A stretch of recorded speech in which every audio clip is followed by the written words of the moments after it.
G'day, Commissioner, and howdy y'all to the rest of the AFLFC competition. My name is Colton Kaiser, the little brother of Jason Kaiser, or as you know him, Tex, the leader of Team Kaiser in the AFLFC. Currently first in the ladder, but that's not what I'm here to talk about right now. Right now, let's go around the AFL and have a look at what AFL has in store for you this weekend. The first matchup I want to talk about, Geelong v Western Bulldogs. Now, I would start with the Friday night matchup, but by the time this gets uploaded to YouTube, because of YouTube's crappy servers, it probably is going to be Saturday morning. So, Geelong versus Western Bulldogs is the first matchup we're going to look at. The Bulldogs travel to Geelong to face the Cats, who are coming off a 41-point defeat to North Melbourne last week. The Bulldogs had a huge 10-goal quarter against Gold Coast that they'll look to build on and beat the Cats. The Cattery, typically a tough place to play, but as of late it hasn't been too difficult. The Melbourne Demons ran out the winners the last time the Cats took the field at the Cattery, ending the Cats' 10-year streak against the Demons in Geelong. I'm sure the Melbourne fan in the AFLFC will be happy to hear that again. So Coach Chris Scott even said that the home field advantage in Geelong isn't quite as intimidating as it used to be. My prediction for this game, it could go either way, really. The Bulldogs have a nice young team with a nice leader. A captain is Bob Murphy with a nice head on his shoulders there. But Geelong are always a good team, and Geelong always seem to find a way to win as of late. And Tom Hawkins signing that huge new contract, making him a Cat for life. Maybe he'll have a huge game up forward. So, but I'm going to go with the Bulldogs. I'm going to go with maybe a little bit of the underdog pick by a couple of goals. I think the Doggies will run out the winners. The next game I want to talk about, Gold Coast versus GWS. This next matchup features the AFL's two newest teams, one driving for the finals and the other one trying not to win the wooden spoon again. The Western GWS bested St. Kilda last week by I think 10 points to continue their drive for the finals. Gold Coast has vastly improved since the return of Gary Ablett, but they'll look to build off that a little more this weekend on the Gold Coast in Brisbane. GWS last week won its first game without Shane Mumford since he came over from Sydney in the off-season. So my prediction for this game, GWS are pretty strong, and Gold Coast will have a hard time stopping Jeremy Cameron from kicking a big bag of goals. So I fully expect GWS to win this game.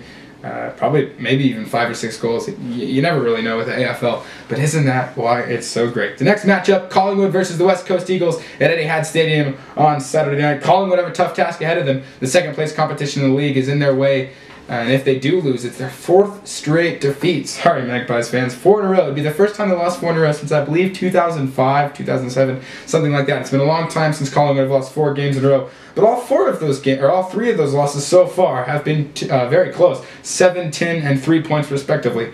In order for the Magpies to win this game, I really think Jamie Elliott will have to have a huge game forward for Collingwood, and also Scott Pendlebury will have to continue his great form in the midfield to win that midfield battle against the Eagles. I'm going to go with Collingwood because of the home field advantage in Melbourne.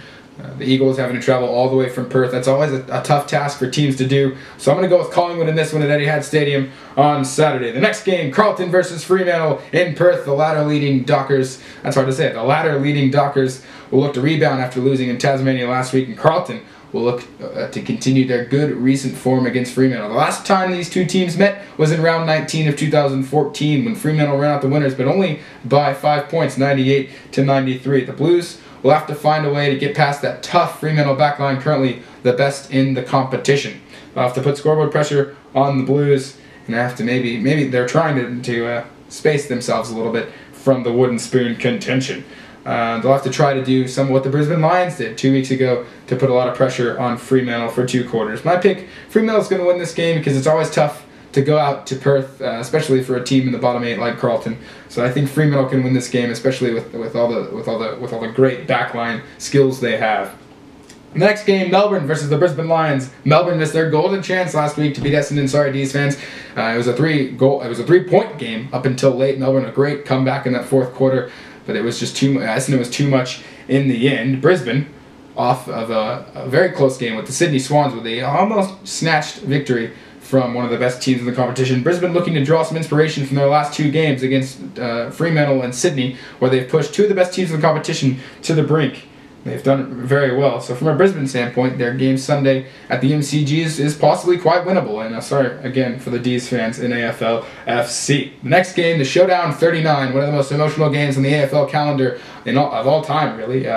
2 weeks after the murder of Phil Walsh, the Adelaide Crows will look to take on their crosstown rivals, the Port Adelaide Power, in what is set to be quite an emotional game in Adelaide Oval. A huge crowd is expected. A very good sign of respect from the two teams as they're going to run out from the same banner together, a joint banner, Port Adelaide and Adelaide. So that'll be very nice to see. A great sign of respect to the late Phil Walsh. To be honest, it's going to be quite an interesting game. Both teams, one fighting for finals, one fighting to try to stay alive to fight for finals. Adelaide in 9th position, Port Adelaide in 12th. It'll all be decided, I believe, in the midfield. The matchup between Ollie Wines and Patrick Dangerfield, if they do end up to match up on each other, that midfield battle, it's going to be tough all day for both teams. And I think the winner of that midfield battle might just win the game. I'm going to go with the Crows. They might have the emotion to push them over the line and beat Port Adelaide. The next game I want to talk about, Richmond versus St Kilda on Sunday. The Sunday twilight match at Etihad Stadium and the first inaugural Maddie's match to honor Saints captain Nick Riewold's late sister Madeline, who died from a bone marrow disease earlier this year. Richmond are looking to win their 4th game in a row after not even looking like finals contenders earlier this season. It'll be a big match not only for Saints captain Nick Riewoldt, but also for Richmond star Jack Riewoldt, as his cousin plays for Richmond. Nick sustained a calf injury against the Giants last week and will be racing against the clock to prove his fitness to the coaching staff of St Kilda to be an inclusion in this match. Jack always performs well against St Kilda. He's kicked 5 or more goals 6 times, and Richmond have been playing a more gritty style of football as of late to try and push to the finals. Right now, sitting in 5th position, very good spot. Finals might not even be the goal now. It might be a top 4 spot they're talking about down in Richmond at Punt Road Oval. So it's good times for Damien Hardwick's men so far. That's all I have to talk about this week. Wait a minute. What is it? Let's see. 1, 2, 3, 4, 5, 6, 7, 8, 9.